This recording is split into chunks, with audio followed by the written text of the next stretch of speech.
Hello everyone, welcome to मन maker. I am Ranjan Kumar Kalindi और आज हम लोग बात करने वाले हैं आरआरबी रेलवे में जो वैकेंसी आई हुई है उसके बारे में डिटेल्स में आज हम लोग नोटिफिकेशन का डिस्कस करते हैं। ठीक है, तो जैसा कि आपको पता है आरआरबी ने इस बार 7,950 51 पोस्ट के लिए वैकेंसी निकाली है, 7,951 पोस्ट के लिए। तो इसमें क्या है, इसमें इन्होंने junior engineer, report material superintendent, chemical and metallurgical assistant, chemical supervisor and metallurgical supervisor के पोस्ट में वैकेंसी निकाली है। तो जैसा कि यहाँ पर आप देख सकते हो, ये जो रिक्रूटमेंट होने वाली है इसका एप्लीकेशन जो है वो ऑलरेडी स्टार्ट हो चुका है। 30 जुलाई को ये स्टार्ट हो चुका है और लास्ट डेट जो रखा गया है वो रखा गया है 29 अगस्त को। तो 29 अगस्त से पहले आपको इसको अप्लाई कर देना है। ठीक है, उसके बाद एक विंडो आपका मिलेगा आफ्टर 29। अगर आपको करेक्शन वगैरह कुछ करना हो फॉर्म में तो आप 8 सितंबर से पहले उसको करेक्शन कर सकते हो। ठीक है, तो सबसे पहले तो बात कर लेते हैं इसमें कौन सा मीन्स इसका एलिजिबिलिटी क्राइटेरिया क्या है, कौन कौन से ब्रांच वाले लोग इस पे एलिजिबल है, ये सारा कुछ पहले हम लोग देख लेते हैं। ठीक है, तो जैसा कि देखो यहाँ पर दिया हुआ है आपका जो जूनियर इंजीनियरिंग का पोस्ट है, जूनियर इंजीनियर का जो पोस्ट है उसके लिए आपके पास 3 ईयर का डिप्लोमा डिग्री होना चाहिए या फिर बीटेक का degree, bachelor degree in engineering आपके पास होना चाहिए। ठीक है, अब ये तो हो गया जूनियर इंजीनियरिंग। इसमें कौन कौन सा ब्रांच एलिजिबल है, जैसे mechanical and allied electronics engineering की बात करें, मैकेनिकल एंड अलाइड इंजीनियरिंग की, तो इसमें मैकेनिकल के जितने भी ब्रांचेस होते हैं, मैकेनिकल के जितने भी सब ब्रांच है, जैसे mechanical engineer, production engineer, automobile engineer, manufacturing engineering, mechatronics engineering, industrial engineering, machining engineering, tools and machining engineering, tools and die making engineering और कॉम्बिनेशन ऑफ एवब जितना भी है, इसमें से अगर कंबाइंड इंजीनियरिंग आपने किया हुआ है डिप्लोमा या डिग्री इस ब्रांच में, तो आप मैकेनिकल एंड अलाइड इंजीनियरिंग के थ्रू इसको अप्लाई कर सकते हैं। ठीक है, बात करें इलेक्ट्रिकल एंड अलाइड इंजीनियरिंग की, तो इसमें आपके पास इलेक्ट्रिकल इंजीनियरिंग होना चाहिए और या फिर कॉम्बिनेशन ऑफ एनी सब stream of basic stream of electrical engineer like electronic and electronics, electrical and electronics हो गया। इस तरह के जो भी इलेक्ट्रिक से रिलेटेड इंजीनियरिंग है, इसमें आपने डिप्लोमा या फिर बीटेक किया हुआ है तो आप इलेक्ट्रिकल एंड अलाइड इंजीनियरिंग के थ्रू इसको अप्लाई कर सकते हैं। इलेक्ट्रॉनिक्स एंड अलाइड इंजीनियरिंग की बात करें तो इलेक्ट्रॉनिक्स एंड अलाइड इंजीनियरिंग में आपका आ जाएगा electronics engineering, instrumentation and control engineering, communication engineering, computer science and engineering, computer engineering, computer science and IT information technology और इसके कॉम्बिनेशन में जो भी आपका ब्रांच हो, तो अगर आप कंप्यूटर या फिर इलेक्ट्रॉनिक्स ब्रांच से हो, इसी से हो, तो आप क्या है इलेक्ट्रॉनिक्स एंड अलाइड इंजीनियरिंग में अप्लाई कर सकते हो। सिविल एंड अलाइड इंजीनियरिंग की बात करें तो इसमें आपके पास सिविल इंजीनियरिंग का डिग्री होना चाहिए या फिर सिविल इंजीनियरिंग से का जो सब ब्रांच होता है वो अगर आपके पास डिग्री है तो आप सिविल एंड अलाइड इंजीनियरिंग से अप्लाई कर सकते हो। इसके साथ साथ बीएससी अगर आपने किया हुआ है सिविल इंजीनियरिंग से 3 ईयर का, तो उससे भी आप क्या कर सकते हो, अप्लाई कर सकते हो। ठीक है, ये तो बात हो गई आपकी जूनियर इंजीनियरिंग के बारे में। अब एक सीए में जो पोस्ट है उसके लिए क्या है, आपके पास बीएससी की डिग्री होनी चाहिए केमिस्ट्री या फिजिक्स सब्जेक्ट में। ठीक है, केमिकल एंड मेट्रोलॉजिकल सुपरवाइजर की बात करें तो इसमें आपके पास केमिकल टेक्नोलॉजी का डिग्री होना चाहिए, वो भी किस फील्ड में, petroleum products, paints and corrosion prevention and polymers, ये तीनों में से एक भी फील्ड में अगर आपके पास केमिकल टेक्नोलॉजी का डिग्री है तो आप इस एग्जाम के लिए, इस पोस्ट के लिए एलिजिबल हो। ठीक है, और इसके बाद इसके आपके पास या तो एक मेट्रोलॉजिकल इंजीनियरिंग का भी अगर आपके पास डिग्री है, साथ ही साथ इसमें क्या है, आपको कंप्यूटर का एक लैंग्वेज, कोई भी लैंग्वेज, कंप्यूटर प्रोग्राम लैंग्वेज आना चाहिए। ठीक है, तो ये सारा कुछ था आपका एलिजिबिलिटी क्राइटेरिया इसके बारे में। इसके साथ ही एक पोस्ट जो है हमारा डीएमएस, डीएमएस यानी कि डिपोर्ट मटेरियल सुपरिटेंडेंट, तो इसके लिए अगर आपने 3 ईयर का डिप्लोमा किया हुआ है किसी भी ब्रांच से तो आप इसके लिए एलिजिबल हो। किसी भी ब्रांच से आपने 3 ईयर डिप्लोमा किया हुआ है तो आप डीएमएस पोस्ट के लिए अप्लाई कर सकते हो। ठीक है, तो ये तो हो गई आपकी एलिजिबिलिटी क्राइटेरिया। मीन्स कौन सा एजुकेशन क्वालिफिकेशन जो डिस्कस करना था हमें, कौन सा ब्रांच और कौन सा स्ट्रीम एलिजिबल है इस एग्जाम के लिए, तो ये सारा इंफॉर्मेशन था उसके बारे में। ठीक है, अब थोड़ा और कुछ कुछ देखते हैं। इसमें इस पीडीएफ में बहुत सारा कुछ बहुत ही डिटेल्स में दिया गया है। ठीक है, मैं कोशिश करूंगा थोड़ा शॉर्ट में कवर करने का। जो चीजें आपको समझनी चाहिए वो चीजों को आपको बस बताना ये है। ठीक है, तो जो हमारा chemical supervisor and metallurgical supervisor का पोस्ट है उसमें आपका पे स्केल जो रहने वाला है वो लेवल 7 का रहेगा, जिसमें आपका इनिशियल पे जो है 44,900 रहने वाला है। इसमें एज 18 से 36 ईयर का रखा गया है और ये केवल आरआरबी गोरखपुर के लिए है। ठीक है, आरआरबी गोरखपुर के लिए, जिसमें टोटल 17 वैकेंसी निकाली गई है। तो ये जो पोस्ट है ये केवल आरआरबी गोरखपुर के लिए है और इसमें 17 पोस्ट है। ठीक है, बात करें junior engineer, depot material superintendent and chemical and metallurgical assistant, तो इसमें आपका पे लेवल जो रहेगा वो 6 का रहेगा और इनिशियल पे जो है 35,400 रहेगा। इसमें भी आपका एज 18 टू 36 ईयर रखा गया है और इसमें टोटल पोस्ट जो है 7,934 रखा गया, यानी कि टोटल जो आई है इस बार वो है 7,951। ठीक है, तो ये तो हो गया आपका जो पे रहेगा, आपका जो पेमेंट मिलेगा उनका डिस्क्रिप्शन था इसके बारे में। अब थोड़ा बात कर लेते हैं एज लिमिटेशन के बारे में। तो एज तो आपने देखा 18 टू 36 है इसमें। तो इसमें जो कैटेगरी वाइज दिया गया है, जैसे कि यूआर एंड ईडब्ल्यूएस वाले लोगों के लिए जो 2 जनवरी 1989 से 1 जनवरी टू 2007 के बीच में है वो लोग अप्लाई कर सकते हैं। ओबीसी के लिए 86 से 2007 वाले लोग अप्लाई कर सकते हैं एंड एससी एसटी वाले लोगों के लिए 1984 से 2007 वाले लोग, इसके बीच अगर आपका डेट ऑफ बर्थ है तो आप इस चीज को अप्लाई कर सकते हो।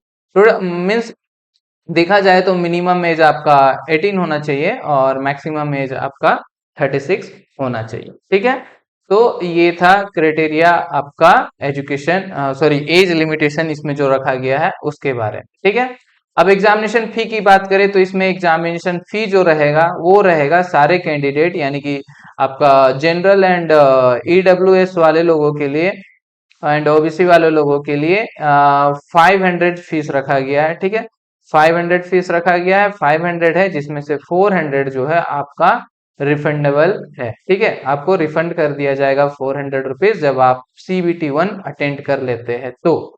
ठीक है, और SC ST एक सर्विसमैन, फीमेल, ट्रांसजेंडर, माइनॉरिटी और ईबीसी वाले लोगों के लिए 250 फी रखा गया है जो कि आपका रिफंडेबल है आफ्टर स्टेज फर्स्ट स्टेज जो CBT 1 होगा वो एग्जाम में आप अपेयर होते हैं तो इसके बाद ये चीज ये क्या है अमाउंट आपको रिफंड कर दिया जाएगा। इसलिए जब आप फॉर्म फिल करो तो इसमें अपना बैंक का नाम, अकाउंट होल्डर, IFSC कोड, ये जो फॉर्म बैंक डिटेल्स है ये सारे अच्छे से फिल करना, क्योंकि ये आपको डायरेक्ट बैंक में रिफंड कर दिया जाएगा। ठीक है, तो ये तो हो गया हमारा फी जो लगने वाला है एग्जाम में उसके बारे में। अब बात करते हैं इसका जो प्रोसेस है रिक्रूटमेंट करने का जो प्रोसेस है वो कैसा रहेगा। ये आपका 4 स्टेज में रहेगा। ठीक है, 4 स्टेज है इसके लिए। एक तो आपका पहला स्टेज रहेगा CBT 1 का, मीन्स कंप्यूटर बेस्ड टेस्ट 1 होगा। कंप्यूटर बेस्ड टेस्ट 2 होगा उसके बाद। अगर आप CBT 1 में क्वालिफाई हो जाते हो तो CBT 2 के लिए आप एलिजिबल हो। CBT 2 देने के बाद आपका डॉक्यूमेंट वेरिफिकेशन होगा, फिर मेडिकल एग्जामिनेशन होगा। ठीक है, तो ये है आपका रिक्रूटमेंट प्रोसेस। अब जो आपका CBT 1 है, CBT 1 जो होने वाला है वो टोटल आपका 90 मिनट का होगा, यानी कि 1 आवर 30 मिनट का होगा, जिसमें आपसे 100 क्वेश्चन पूछे जाएंगे। ठीक है, 100 क्वेश्चन पूछे जाएंगे और ये जो 100 क्वेश्चन रहेगा वो किन चीजों से रहेगा, ये आपका रहेगा मैथ से, जनरल इंटेलिजेंस एंड रीजनिंग से, जनरल अवेयरनेस से एंड जनरल साइंस से। मैथमेटिक्स में इसमें 30 क्वेश्चन पूछे जाएंगे सीबीटी 1 में, और मार्क्स जो रहेगा 30 मार्क्स का रहेगा। जनरल इंटेलिजेंस एंड रीजनिंग की बात करें तो इसमें आपका 25 क्वेश्चन रहेगा जो कि 25 मार्क्स के रहेंगे। जनरल अवेयरनेस में 15 क्वेश्चन रहेंगे जो 15 मार्क्स के होंगे, एंड जनरल साइंस में आपके 30 क्वेश्चन होंगे जो 30 मार्क्स के रहेंगे। तो टोटल आपका 100 क्वेश्चन रहेगा 100 मार्क्स का, जो 90 मिनट में आपको सॉल्व करना है। ठीक है, हर मार्क्स में आपको 1 मार्क्स मिलेगा, और इसमें नेगेटिव मार्किंग भी है, 1/3 जो है आपका नेगेटिव मार्किंग रखा गया है। ठीक है, अब देखो जो इसमें मैथमेटिक्स आने वाला है 30 मार्क्स का, उसमें क्या आएगा, इसके लिए ये सिलेबस दिया गया है। इसमें ये तो है हमारा मैथमेटिक्स का सिलेबस, जिसमें आपका जनरल एप्टीट्यूड के जो क्वेश्चन होते हैं, like number system, board mass, decimal, fraction, LCM and LCM, ratio, proportion, percentage, simple interest, compound interest, ये सारा जो चैप्टर होता है, जो सब्जेक्ट है, सॉरी जो चैप्टर है, इन सबसे सवाल पूछे जाएंगे 30 मार्क्स का। जनरल इंटेलिजेंस एंड रीजनिंग की बात करें तो इसमें आपको analogy, alphabetical and number series, coding, decoding, conclusion, decision making, जो भी आपका रीजनिंग का चैप्टर होता है, ये सारा कुछ इसमें दिया गया है। इन चीजों से आपसे सवाल पूछा जाएगा 25 मार्क्स का। ठीक है, जनरल अवेयरनेस की बात करें तो इसमें आपका करंट अफेयर के सवाल आ जाएंगे, इंडियन ज्योग्राफी के आ जाएंगे, हिस्ट्री, ज्योग्राफी इस पे पूछा जाएगा, इंडियन का, उसके बाद वर्ल्ड का भी आपको पूछा जा सकता है। स्पोर्ट रहेंगे, जनरल साइंटिफिक टेक्नोलॉजिक डेवलपमेंट, ये सारे टॉपिक रहेंगे जनरल अवेयरनेस के, जो कि आपका 15 मार्क्स का आने वाला है। जनरल साइंस की बात करें तो जनरल साइंस में आपका physics, chemistry and life science है, जो 10th स्टैंडर्ड सिलेबस रखा गया है सीबीएसई का। 10th तक के जो सिलेबस होते हैं सीबीएसई का, उनसे आपसे सवाल पूछे जाएंगे जनरल साइंस में, कितने, 30 मार्क्स के। ठीक है, तो सीबीटी 1 अगर आप क्वालिफाई कर लेते हो, तो क्वालिफाई करने के बाद आप सीबीटी 2 पे आ जाओगे। सीबीटी 2 आपका कंडक्ट किया जाएगा। इस पे भी क्या है, इस पे 120 मिनट दिया जाएगा आपको एग्जाम में, और क्वेश्चन इसमें पूछे जाएंगे 150 क्वेश्चन पूछे जाएंगे। इसमें देखा जाए तो इसमें क्या क्या टॉपिक रहेगा, इसमें रहेगा आपका जनरल अवेयरनेस, जिसमें 15 क्वेश्चन पूछे जाएंगे 15 मार्क्स के लिए। फिजिक्स एंड केमिस्ट्री से 15 क्वेश्चन पूछे जाएंगे 15 मार्क्स के लिए। Basic of computer and application से 10 क्वेश्चन पूछे जाएंगे 10 मार्क्स के लिए। Basic of environment and pollution control से 10 क्वेश्चन पूछे जाएंगे 10 मार्क्स के लिए। टेक्निकल एबिलिटी से 100 क्वेश्चन पूछे जाएंगे 100 मार्क्स के लिए। ठीक है, यानी कि टोटल देखा जाए तो 150 क्वेश्चन पूछे जाएंगे आपको, जो कि 150 मार्क्स के होने वाले हैं, और 120 मिनट मिलेगा। तो इसका भी जो सिलेबस है वो आपको डिस्क्राइब कर दिया गया है। जो सीबीटी 1 में रहेगा उससे कुछ मिलता जुलता आपको सीबीटी 2 में भी दिखेगा, बस थोड़ा सा लेवल आपको इससे बढ़ा हुआ मिलेगा क्वेश्चंस का। तो जनरल अवेयरनेस का जो सिलेबस आपका सीबीटी 1 में था, सेम सिलेबस आपका सीबीटी 2 में भी रहेगा। फिजिक्स एंड केमिस्ट्री का जो सिलेबस आपका फर्स्ट में था, वो आपका 2 में भी रहेगा, जो कि up to 10th standard CBSE syllabus को फॉलो किया गया है। Basic of computer and application में आपका जो रहेगा वो आर्किटेक्चर ऑफ कंप्यूटर से क्वेश्चन पूछा जाएगा, इनपुट आउटपुट डिवाइसेस से, storage devices, networking, operating system, Unix, Linux, MS Office, ये सारे जो टॉपिक है कंप्यूटर के, इनसे आपके सवाल बनेंगे, जो कि आपका रहेगा 10 नंबर का। ठीक है, basic of environment and pollution control की बात करें तो इसमें आपका बेसिक ऑफ एनवायरनमेंट से क्वेश्चन पूछे जाएंगे, जो कि आपका रहेगा 10 मार्क्स का। देन टेक्निकल एबिलिटीज, इसमें आपसे क्वेश्चन पूछे जाएंगे, जो आपका ब्रांच है, जो आपका सब्जेक्ट है, उनसे टोटल 100 क्वेश्चन पूछे जाएंगे। टोटल 100 मार्क्स के लिए आपके ब्रांच से क्वेश्चन आएंगे, आपके सब्जेक्ट के क्वेश्चन पूछे जाएंगे। ठीक है, तो सीबीटी 1 एंड सीबीटी 2 क्वालिफाई करने के बाद आपका जो है डॉक्यूमेंट वेरिफिकेशन होगा। ठीक है, और इसमें जो आपके मार्क्स मिलने वाले हैं, जैसा कि बोला, हर हर क्वेश्चन के लिए 1 मार्क्स आपको मिलेगा, और नेगेटिव मार्किंग रखा गया है 1/3 का।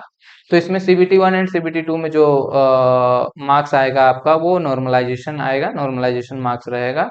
ठीक है, तो उसके बाद क्या होगा, आपको सीबीटी ये कर लेना है, डॉक्यूमेंट वेरिफिकेशन होगा। डॉक्यूमेंट वेरिफिकेशन के बाद आपका ये होगा मेडिकल एग्जाम। ठीक है, तो अप्लाई करने का लिंक आपको इसका साइट पे मिल जाएगा या फिर डायरेक्ट डिस्क्रिप्शन बॉक्स पे जाना, वहां पर आपको लिंक मिल जाएगा।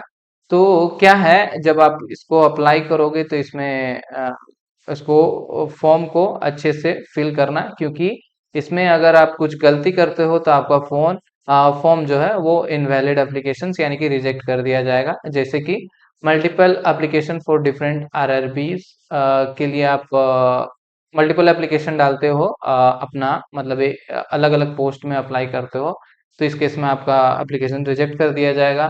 फोटो जो आप अपलोड कर रहे हो वो अगर ब्लर है, आपका फेस ठीक से नहीं आ रहा है, फोटो क्लियर नहीं है, तो आपका एप्लीकेशन रिजेक्ट कर दिया जाएगा। सेम सिग्नेचर के केस में भी अगर आपने कैपिटल लेटर से सिग्नेचर किया हुआ है और सिग्नेचर की फोटो अच्छी नहीं आ रही है, तो इस केस में भी आपका हटा दिया जा सकता है, मीन्स रिजेक्ट कर दिया जा सकता है। तो ये सारा चीज आपको ध्यान पे रखते हुए ये फॉर्म को फिल करना है, ठीक है। तो ये सारा तो बात हो गया आपका जो होता है बेसिक चीज किसी फॉर्म को अप्लाई करने के लिए। तो इसमें जो है आपको पीडीएफ में SC ST कास्ट का फॉर्म भी फॉर्मेट मिल जाएगा, ओबीसी का फॉर्मेट मिल जाएगा, सारा इस पीडीएफ पे दिया हुआ है। ये पीडीएफ आपको मेरे टेलीग्राम चैनल से मिल जाएगा या फिर आप साइट से भी जाकर ले सकते हो। और इसके पे और ये देखें, अगर हम लोग इसमें डिटेल्स में, इस पीडीएफ में आपको डिटेल्स में सब्जेक्ट वाइज टेक्निकल जो CBT 2 में आपका टेक्निकल सेक्शन रहने वाला है 100 मार्क्स का, उसमें आपको सब्जेक्ट वाइज सिलेबस इस पे दिया हुआ है इस पीडीएफ पे। जैसे सिविल एंड अलाइड इंजीनियरिंग का जेई के लिए क्या रहेगा, तो ये सारा सिलेबस डिस्कस किया गया है, क्या क्या चैप्टर के क्वेश्चन आएंगे। इलेक्ट्रिकल एंड अलाइड इंजीनियर से क्या क्या आएंगे, ये भी सारा यहाँ पे दिया गया है। Syllabus of electronics and allied engineering JE का, तो ये भी सारा दिया गया है यहाँ पर। मैकेनिकल एंड अलाइड का भी दिया गया है। तो जितने भी पोस्ट है सीएमए एग्जाम, सीएमए पोस्ट के लिए भी, तो उनका दिया गया है बीएससी वाले लोगों के लिए, और केमिकल एंड मेट्रोलॉजिकल वाले लोगों के लिए भी सिलेबस दिया गया है। तो इस पीडीएफ में सिलेबस जो है पूरे डिटेल्स में दिया गया है, वो भी आप देख लेना अच्छे से, ठीक है। और इस पे नीचे अगर आओगे तो इस पे आपको मिलेगी vacancy, number of vacancy, zone wise जो है वैकेंसी कितने कितने हैं, कहाँ पे कितने पोस्ट अवेलेबल है, तो ये आपको जोन वाइज अप्लाई करना है। जब आप फॉर्म फिल करोगे तो उसमें आपसे जोन पूछेगा, आप किस जोन के लिए अप्लाई करना चाहते हो, तो आप नंबर ऑफ पोस्ट देख लेना और एरिया देख लेना, और जो जोन है उसी जोन से आपको अप्लाई करना पड़ेगा। अपना ब्रांच भी देख लेना, किस जोन के लिए वो ब्रांच एलिजिबल है, अवेलेबल है या नहीं है, तो ये सारा कुछ आप देख लेना, ठीक है। यहाँ पे इस पीडीएफ पे आपको डिटेल्स में मिल जाएगा। ये काफी बड़ा है, ये डिस्कस करना मीन्स ये अभी और बहुत बड़ा वीडियो बन जाएगा। उससे अच्छा है कि आप इसको खुद से देख लो पीडीएफ, तो चीजें अच्छी में समझ में आएगी, ठीक है। तो ये पीडीएफ मैं आपको टेलीग्राम में पोस्ट कर दूंगा, आप मेरे टेलीग्राम से जाकर इसे ले लेना, ठीक है। तो ये सारी थी आपकी आरआरबी के बारे में। बहुत जल्दी जेई की क्लास शुरू होने वाली, क्लास इस चैनल पे आपको मिल जाएगी, इलेक्ट्रॉनिक्स एंड अलाइड इंजीनियर वाले लोगों के लिए, ठीक है। तो इसका डेट जो रखा गया है वो 29 अगस्त रखा गया है लास्ट डेट, तो जल्द से जल्द इसको अप्लाई कर दें, ठीक है। So that's all about this RRB notification. Thank you so much. For more updates and for classes, just subscribe this channel. Thank you.